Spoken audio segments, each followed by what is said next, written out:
അമേരിക്കയിലെ NCCAA ചാമ്പ്യൻഷിപ്പിൽ മാറ്റുരയ്ക്കാൻ ഒരുങ്ങിയാണ് തൃശ്ശൂരിലെ Krishna Jaishankar.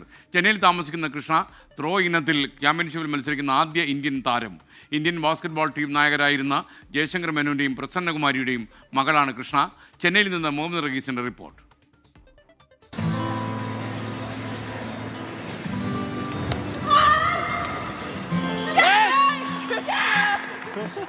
National collegiate athletic അസോസിയേഷൻ്റെ ഔട്ട്ഡോർ മത്സരങ്ങൾ, ആ ചാമ്പ്യൻഷിപ്പിൻ്റെ ഔട്ട്ഡോർ മത്സരങ്ങൾ ഇന്ന് തുടക്കമാവുകയാണ്. അപ്പോൾ ഡിസ്കസ് ത്രോ ഇനത്തിൽ ഒരു മലയാളി താരം, ആദ്യമായൊരു മലയാളി താരം ക്വാളിഫൈ ചെയ്തിരിക്കുകയാണ്.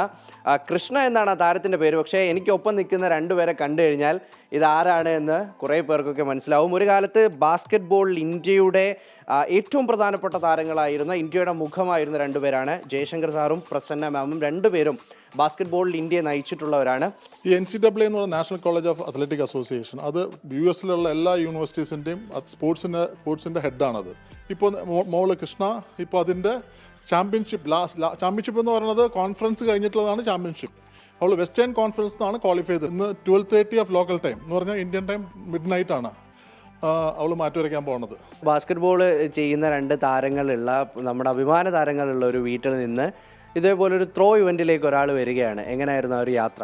ഒരു ബാസ്കറ്റ് ബോൾ കളിക്കും. സമ്മർ ക്യാമ്പിന് മാത്രം ഞങ്ങൾക്ക് ക്യാമ്പേഴ്സായിട്ട് വരും. അല്ലാണ്ട് ബാസ്കറ്റ് ബോളിന് അവൾക്ക് താല്പര്യം ഉണ്ടായിരുന്നില്ല. അവൾക്ക് അത്ലറ്റിക്സ് ആദ്യം നമ്മൾ ടെന്നീസിലാണ് തുടങ്ങിയത്. പക്ഷെ അവളെ ചേച്ചി അത്ലറ്റായിരുന്നു സ്കൂളിൽ. സോ അതിൻ്റെ ഒരു പ്രചോദനം അവൾക്ക് കിട്ടിക്കാണാം. പിന്നെ ഞങ്ങൾ രണ്ടാളും സ്പോർട്സ് ചെയ്യുന്നു. അപ്പോൾ അവൾക്കൊന്നും ബാസ്കറ്റ് ബോൾ വേണ്ട, അത്ലറ്റിക്സ് മതി എന്നാണ് നമ്മൾ. ഇൻഡിവിജ്വൽ ഈവനാണ് കുറച്ചും കൂടെ ബെറ്റർ, പിന്നെ റെക്കഗ്നേഷൻ നല്ലതാണെന്നാണ് പറയുന്നത്. അതുകൊണ്ടാണ് അങ്ങോട്ട് ഷിഫ്റ്റ് ചെയ്തത്. ക്രിക്കറ്റർ അനിൽ കുംബ്ലെ പ്രൊമോട്ട് ചെയ്യുന്ന 10 വീക്ക് അക്കാഡമി ഗുണ്ടൂരിലാണ് അത് ഉണ്ടായിരുന്നത്. ആ അക്കാഡമിയിലേക്ക് ഇവൾക്ക് നമ്മുടെ പണ്ടത്തെ national high jump champion Annavi, അദ്ദേഹമായിരുന്നു സെലക്ടർ. മറ്റേ ജമൈക്കൻ കോച്ചാണ് ത്രോയിങ്, മൈക്കിൾ വെസൽ. അദ്ദേഹത്തിനെ ഞങ്ങൾ പോയി കണ്ടു. ഞങ്ങൾ അദ്ദേഹമായിട്ട് സംസാരിച്ചു. അവൾ പറഞ്ഞു I'm looking for Olympics podium എന്നാണ് കോച്ചിനോട് പറഞ്ഞത്. Coach was very much impress. കാരണം അവളുടെ കോൺഫിഡൻസ് കണ്ടിട്ട് കോച്ച് മൈക്കിൾ വെസൽ ഭയങ്കര കോൺഫിഡൻ്റായി. അങ്ങനെ അദ്ദേഹമാണ് കൃഷ്ണേന. അതുവരെയും അവൾ ഷോർട്ട് പുട്ടായിരുന്നു കോൺസെൻട്രേറ്റ് ചെയ്തത്. പക്ഷേ മൈക്കിൾ വെസലാണ് ശരിക്കും ഉള്ള ടാലൻറ്റ്. ഡിസ്കസിൽ ഇവൾക്ക് ഷോർട്ട് പുട്ടിന് അതേപോലെ തന്നെ ടാലൻ്റ് ഉണ്ടെന്ന് പറഞ്ഞിട്ട് അന്നാണ് അവൾ പ്രാക്ടീസ് തുടങ്ങിയത്. ജമൈക്കയിൽ അതൊരു ഒരു അഡ്വാൻറ്റേജ് എന്താ പറ്റിയ അവളുടെ കമ്പനി എല്ലാം ഒളിമ്പിക് മെഡലിസ്റ്റുകളാണ്. Jamaica is land of world champions. അതുകൊണ്ട് അത് അവൾക്ക് തന്നെ ഒരു ഫിസിക്കലി മെൻ്റലി ഭയങ്കര സ്ട്രോങ് ആയി. അങ്ങനെയാണ് അവിടുത്തെ പെർഫോമൻസ് കണ്ടിട്ടാണ് അവൾക്ക് ഫസ്റ്റ് ഈ NCAA അവരുടെ ഒരു scholarship per year almost 50 lakhs ആണ്.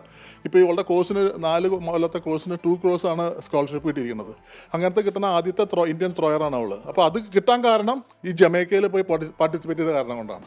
ഒരു ത്രോ ഇനത്തിൽ ഒരു മലയാളി പെൺകുട്ടി അവിടെ പോയി ആ ഒരു വിജയപീഠത്തിലേറുക എന്ന് പറയുന്നത് വളരെ പ്രധാനമാണ്. ഒപ്പം തന്നെ കൃഷ്ണ സ്വപ്നം കണ്ട ഒളിമ്പിക്സ് പോഡിയം, ആ പോഡിയത്തിലും നിൽക്കാൻ കഴിയട്ടെ എന്ന് ആശംസിക്കുകയാണ്. ക്യാമറാമാൻ ശ്രീകാന്ത് ഗൗരീശപ്പെട്ടത്തോടൊപ്പം മുഹമ്മദ് റഹീസ്, 24 ചെന്നൈ.